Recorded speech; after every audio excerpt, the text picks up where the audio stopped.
Thank you everyone for being here. Thank you, Shavon. Um, Thank you, Vikram. Thank you, Tista.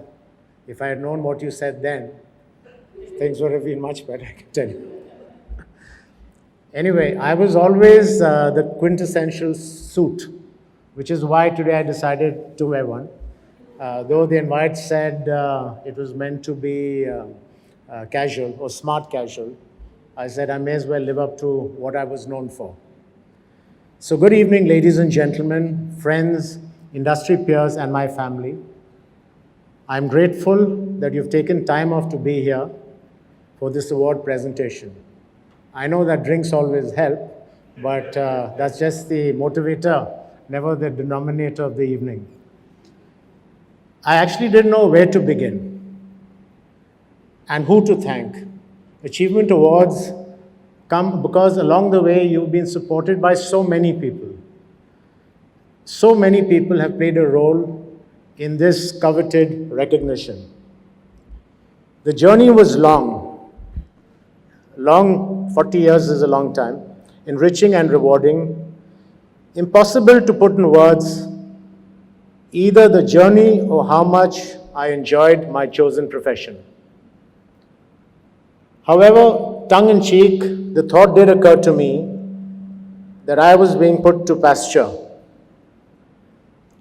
On a serious note, I'm delighted to be the recipient of this Lifetime Achievement Award, and for that I'm very grateful to the President and the Board of Directors of the 3AAAI and the Jury Selection Committee for having nominated me.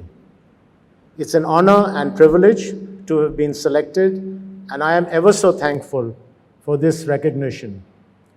It had never occurred to me that one day I may get a Lifetime Achievement Award, and that said, I'm extremely happy to receive it. My thanks to the board of 3AAAI and those who have served selflessly for decades to keep the institution alive, who have tirelessly upheld this institution for the good of the entire advertising, marketing, and media fraternity. These are unpaid roles. All rely on self-motivation, no salaries, no bonuses, other than the love for what we do.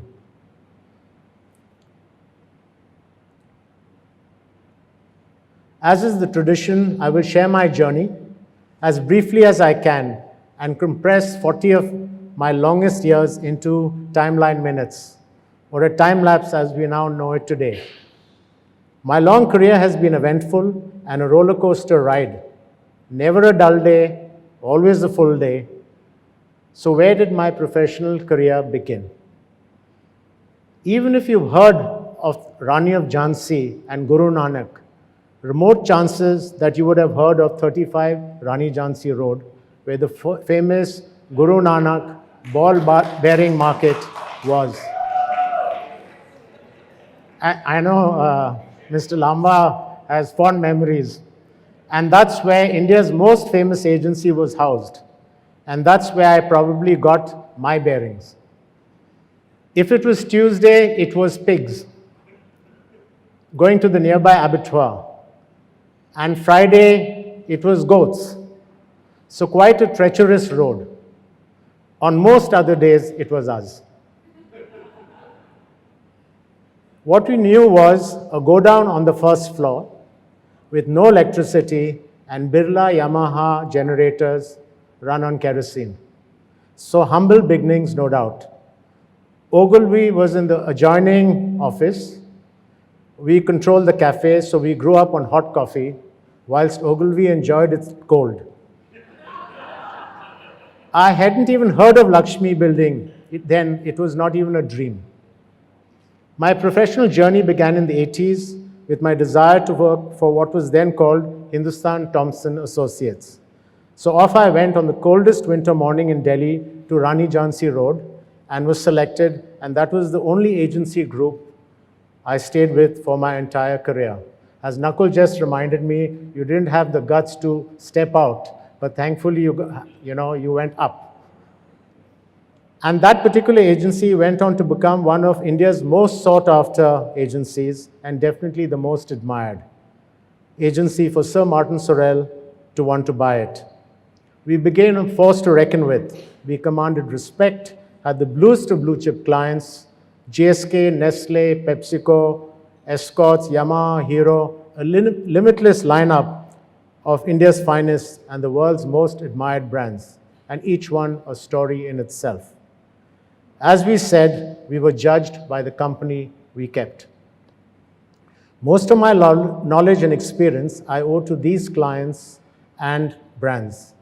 I personally worked on GSK, Horlicks and Boost, Nestle, the Hero Group, and all the beverage brands and snacks at PepsiCo. I am proud to have been part of the teams who ensured these brands achieved market leadership and were considered to be the best as category leaders. The work we did was the reason I was considered for my next job, to head HTA Chennai, still somewhat green behind the ears, but brave enough to take on the challenges of leading larger teams and being responsible for business. As typical to my learning, Commander-in-Chief Road became my next challenge. More so when the road's name changed to Anna Salai, we kept up our mission to remain Commander-in-Chief. This was thanks to Jerry Rao from Citibank for identifying me as someone who can help their growth. We again had the pick of brands. There was Ford, there was Pons, there was Citi, and soon we became the agency to be reckoned with. Somehow, office addresses had become my pathway to my career, from the ball-bearing market to Commander-in-Chief. By then, I was climbing the corporate ladder, and my next role was as MD JWT Sri Lanka. We were a bankrupt agency, and I saw less of the beaches and more of the Reserve Bank of Sri Lanka, as I was summoned often because of our owings, because we were paying penalties and penal interest. The bankruptcy soon changed, and Colombo became enjoyable, and I could have stayed there forever. I was able to get past these 2 stressful years, and then I got the call from JWT, which changed my fortunes, to lead contract and succeed Ram Sehgal, who was a CEO, a giant in the industry, and most credited for creating a creative powerhouse.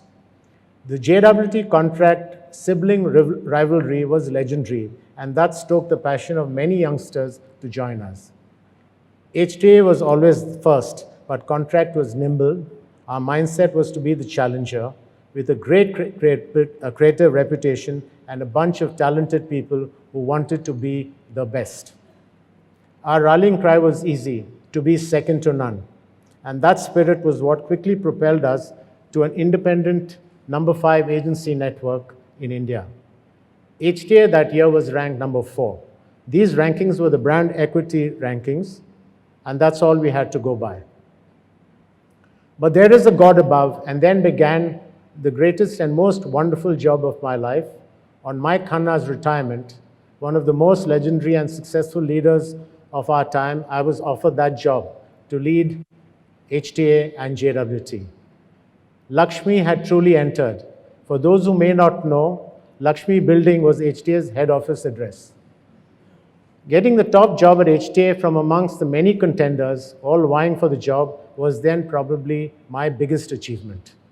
HTA was the holding company of JWT, Contract, IMRB, and many more, which we subsequently acquired, like Hungama, Encompass, basically a dream come true. After Subhash Ghoshal, who was the iconic leader, the doyen of our industry, and who established our core values, it was Mike Khanna who ensured we stayed that path. I suddenly had those shoes to fill, far beyond my greatest expectation. Giant footsteps to follow. But that said, I was thrown into the deep end and was swimming with the sharks. My own ambition was limitless, and I relentlessly chased success for the company, and that was the reason for my own success. We ruled the roost, driven to succeed at all costs, shaken and often stirred, but the ambition to be the best always remained central to all we did. This inheritance, if I could be allowed to use the word, was a platform which allowed me to be ambitious, think scale, think leadership, and I worked towards that end. We were judged every step of the way. By then, we had become what we termed as the non-aligned agency, as the clients and brands we won, the blues to blue chip clients, of which most were not aligned to JWT globally, so hard fought to get and harder fought to retain. Thanks to our reputation, our India role was fast becoming important. When HSBC or Microsoft or Google looked for partners in India, it was always us. And in the history of JWT, we were the first agency to have ended a relationship with Google in India on instructions, owing to conflict with Microsoft. And the greatest tragedy was Microsoft fired us globally the following month. An agency was good as the brands and the campaigns we churned out. On every campaign, we were put to the test. The stakes were high and the ambitions of our clients even higher. That's what propelled us to do the best work. And if we were not the best, we were certain our campaigns were the most effective. Ogilvy was always the most creative agency, thanks to Piyush, Prasun in the audience, and we were considered the suit-driven but brand-building agency. Contract by then had made its mark during my time with winning gold at Cannes. JWT was hot on its heels to surpass that, and with Levi's and Times of India, we had soon won India's first Grand Prix. We were now making headlines in the JWT and WPP world, and that success soon translated into our financial fortunes, changing for the better. What that meant is I had Sir Martin Sorrell on speed dial. He was relentless, wanted to show the world his India success, so pushed harder. We had the highest margins in the JWT world back then. On a lighter note, as a teenager growing up, whenever I saw my mother, I asked her for money. Sir Martin Sorrell was no different. He did the same. If he had his way, we would have been a 100% margin company with zero headcount.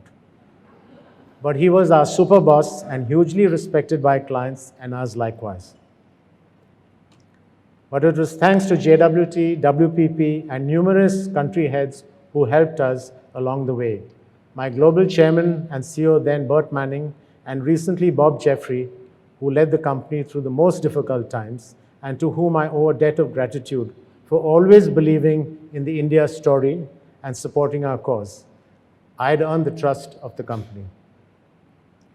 WPP was always the financial powerhouse who differed with the creative process, being financially led, and that was the art required to run the business. But credit goes to Martin for buying JWT globally, to finding an asset in Tokyo, which was sold to buy Ogilvy. Legendary stuff, no doubt. There will never be someone like him, forever focused and relentless in his drive even today to build his next empire at 77. The journey in India was to continue to build the finest institution on a foundation of trust, integrity, and professionalism. I did not know those words back then. Our conduct mattered. It was deeply ingrained in all of us. We had to do our best. The swagger was evident, which while furiously paddling madly underwater. This great institution is what I joined. The onus was on us to keep the flag flying high for the longest, and that responsibility to walk the pathway of those who had built the foundation before us was a great pathway to follow. The institution was above and beyond us, and we acted accordingly. Nothing was short term, it was always long term, to the highest ethical standards. I was just one of the many custodians of the company. It worked for us. The industry was our oxygen, our wealth, and we ensured the highest standards to live by doing what was right and correct. The industry was, however, changing. We had split out media to create Group M, and we were happy with our share of 12.75% commission, and media was happy with theirs. But change was coming. We were losing relevance. The fine art of advertising was slowly being made redundant, as science and data analytics were making campaigns more relevant to consumers, targeted to their needs, and no longer a shotgun approach. But that's another world, so I won't dwell on that any further. Suffice it to say, the dark clouds came much later, much after my time. My time as president of the AAAI had us agreeing to accept media agencies as full-time members, though in a way that lived up to us delivering on the promise of doing the right thing for the industry. I was also fortunate to award Sam Balsara and Piyush Pandey their Lifetime Achievement Awards, both most deserving and both eternally blessed with success unimaginable to sustain, but they continue to do so. I would happily recommend one more Lifetime Award to them, given their continuing marathon contribution to the industry.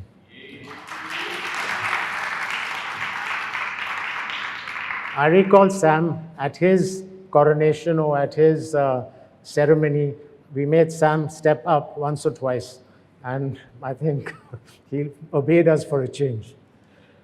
I was blessed in so many ways. Our talent pool was legendary. We only worked with India's best and brightest, be it our own or our clients. We believed in training and soon became known as the University of Advertising. We trained to perfection. Many in the audience have participated in the rigor of Thompson trainings. Shavon, Rana, Sam Meek was legendary. Every program was branded, had purpose, and ensured our pipeline of skill was world-class. This reputation gave me the opportunity on a world stage. I was nominated by WPP to be on the World Economic Foundation a Global Agenda Council for 4 years.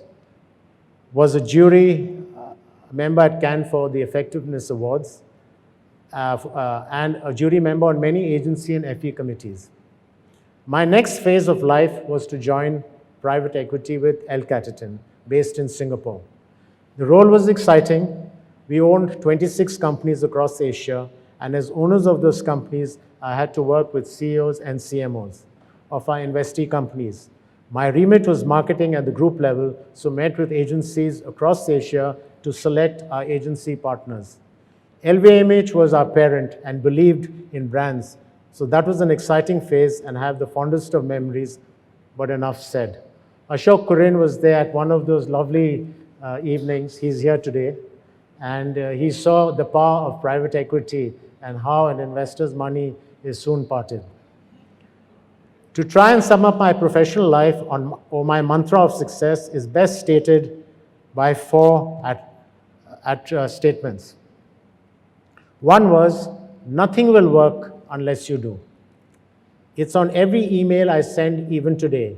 It's best explained in a Dilbert comic strip, where Dilbert is standing behind somebody working on a laptop, and he says, I can't wait to see what I'm thinking. I always wrote my own strategy and presentations or articles. The second one is, only the busiest have time to spare. As a result, my job was always first priority. It was my only responsibility, and I lived up to it. No job was too small or too big. And the third was, positioning is the art of sacrifice. Impossible to be everything to everyone all the time. Less was definitely more. And the fourth was my marketing mantra, leave no stone unturned. There are ideas and opportunities everywhere.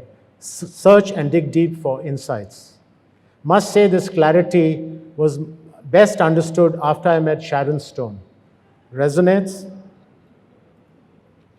On a personal front, my wife Deepa has been the anchor of the family,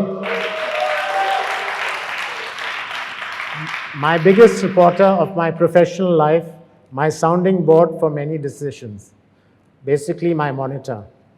She is a professional in her own right and continues to be relevant with her own company and many listed company directorships.